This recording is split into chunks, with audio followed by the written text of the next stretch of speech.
I'm Andrea Useem, and this is Devex Impact. We're here today at the BSR conference with Christine Bader, a senior fellow at the Keenan Institute for Ethics at Duke University.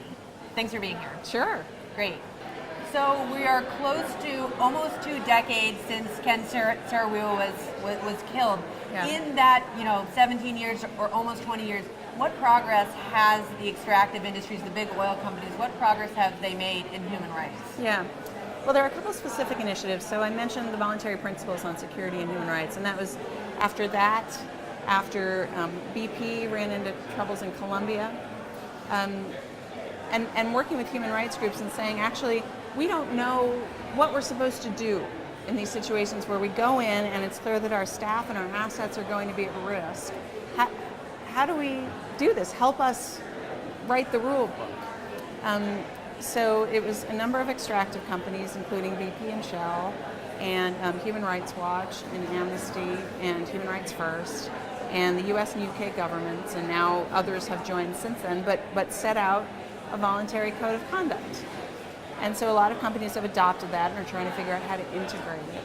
But I think on the whole, particularly in the extractive industries, there's much more awareness and recognition and acknowledgement of the fact that building a big fence really doesn't work, right? So what's that expression like, show me a 10-foot fence and I'll show you an 11-foot ladder? Right? It just doesn't work to try to block out the community around you. You absolutely have to engage, and that's the best security policy that you can come up with. Well, take us inside BP, where you worked for almost a decade. Yeah. How did that conversation go? How is that human rights document translated into the practices of a company like BP? So one of my first assignments with BP was in Indonesia. And I was working on a liquefied natural gas development in West Papua, which is an incredibly remote and sensitive and special place. And when I got out there, we were doing the government-required environmental and social impact assessment. But there was a level of concern about West Papua and about BP's impacts that actually weren't being addressed. And it was people were talking about human rights, right? So what are the impacts of us bringing in security forces? The Indonesian military is not known for their good community relations, and they would be protecting our project.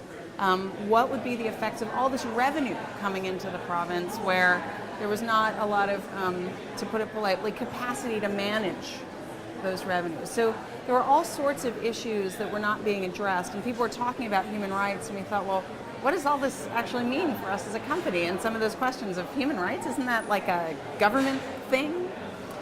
So for example, we commissioned a human rights impact assessment where we brought in some human rights experts to do interviews and make assessments about what was going to change in terms of the human rights situation in West Papua and what could we do to try to mitigate some of the negative impacts and enhance some of the positive ones.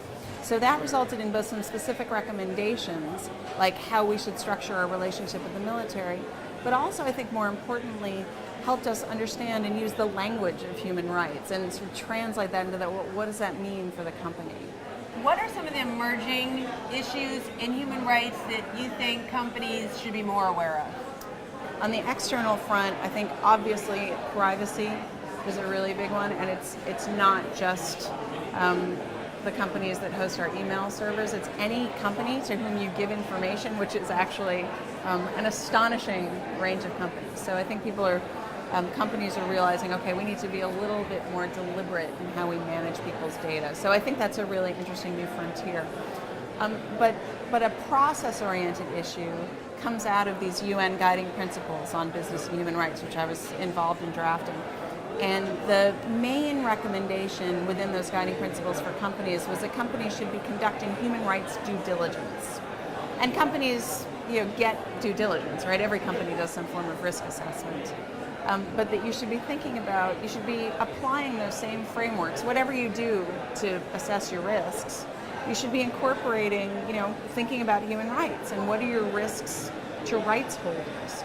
So I'm seeing an increasing number of companies starting to try to figure that out. Okay, well, how do we embed human rights into our impact assessments, into our reporting, into how we hire and retain and promote people and assess people based on how they are considering and helping us manage our human rights impacts on the rest of the world.